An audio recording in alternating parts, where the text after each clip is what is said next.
Menarik perhatian wanita itu, sebenarnya jauh lebih gampang dari yang kamu kira loh. Kuncinya bukan trik-trik murahan, tapi soal mengubah cara kamu berpikir.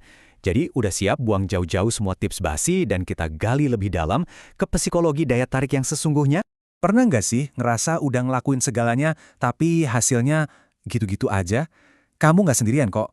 Ini frustasi yang umum banget, dan jawabannya mungkin bakal bikin kamu kaget. Nah, ini dia biang keroknya.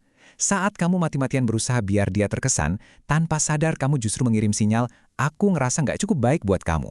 Itu nunjukin rasa insecure, dan jujur aja, itu sama sekali nggak seksi. Malah gampang banget ditebak.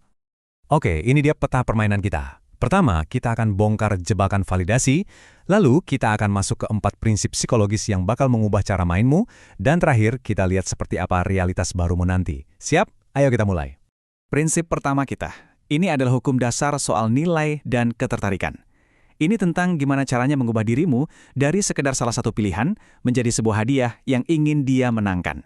Psikologi dasar, tapi kuat banget. Kita semua menginginkan sesuatu yang sulit didapatkan.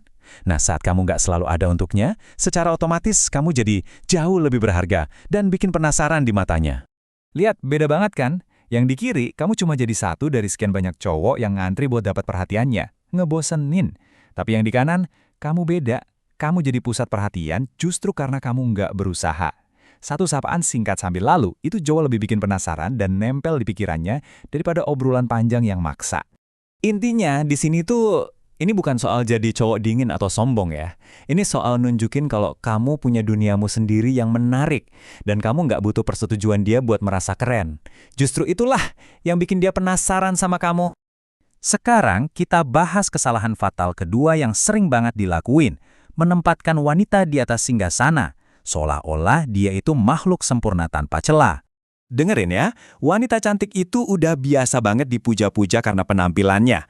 Kalau kamu ngelakuin hal yang sama, kamu cuma jadi pria ke-100 yang bilang gitu hari itu. Kamu nggak ada bedanya sama sekali. Nah, ini dia nih bagian favoritku. Lihat bedanya. Kamu cantik banget. Meh, basi. Dia denger itu ratusan kali. Tapi, kalau kamu bilang, kamu cantik sih, tapi kayaknya kamu terlalu anak baik-baik buat aku deh. Boom, reaksi emosional. Tiba-tiba di kepalanya cuma ada satu hal. Enak aja, aku harus buktiin kalau dia salah. Kamu baru aja membuatnya pengen dapat pengakuan dari kamu. Jadi berhenti deh ngasih persetujuan kamu segampang itu. Tunjukin kalau standar kamu itu tinggi, dan dia harus berusaha sedikit untuk mencapainya. Dengan begitu, dinamikanya langsung terbalik. Kamu nggak lagi mencari validasi, tapi kamulah yang divalidasi. Oke, sekarang kita masuk ke faktor yang paling penting dari semuanya. Ini bukan lagi soal apa yang kamu bilang atau lakuin, tapi tentang apa yang kamu rasain di dalam diri kamu. Tolong, ingat kalimat ini baik-baik. Wanita itu sangat intuitif. Mereka nggak menilai kamu dari kata-kata atau penampilanmu. Bukan. Mereka menilai dari energi, dari vibe yang kamu pancarkan. Jadi kondisi batinmu adalah segalanya. Kalau jauh di dalam hati kamu ngerasa nggak pantas buat dia, percaya deh, semua gerak-gerikmu bakal nunjukin itu. Dan dia bakal ngerasain itu dalam sedetik. Sebaliknya, kalau kamu santai, tenang, dan percaya diri, dia akan ikut tenang dan tertarik sama kamu. Ini dia mindset yang perlu kamu latih. Saat kamu nggak terlalu peduli sama hasilnya, kamu jadi bebas. Kamu bisa jadi dirimu sendiri. Kamu memancarkan ketenangan yang datang dari rasa cukup. Dan itu sangat menarik. Dan sekarang, untuk prinsip terakhir kita. Prinsip yang mungkin kedengarannya paling aneh, paling nggak masuk akal, tapi efeknya luar biasa. Coba pikirin deh, biasanya apa yang kamu lakuin? Mungkin traktir dia, bantuin dia, berusaha keras untuknya kan? Jawabannya, minta bantuan kecil darinya. Ya, kamu nggak salah dengar. Bukan kamu yang bantu dia, tapi kamu yang minta bantuan dia. Kedengarannya gila, tapi ada penjelasan psikologis yang sangat kuat di baliknya. Otak kita tuh kerjanya aneh, tapi menarik. Saat dia melakukan sesuatu buat kamu, sekecil apapun itu, otaknya tanpa sadar akan bilang gini ke dirinya sendiri. Aku kan nggak mungkin ngelakuin ini buat orang sembarangan. Jangan-jangan aku suka sama dia. Dan begitu saja kamu berhasil membuatnya berinvestasi secara emosional. Gampang kan? Lihat kan, cuma hal-hal kecil dan sepele yang justru berhasil. Setiap kali dia membantumu, tanpa sadar ketertarikannya sedikit bertambah. Bukannya kamu yang ngejar, kamu justru ngasih dia kesempatan buat merasa baik dengan cara membantumu. Cerdas. Jadi, setelah kita bedah keempat prinsip ini, apa kesimpulannya?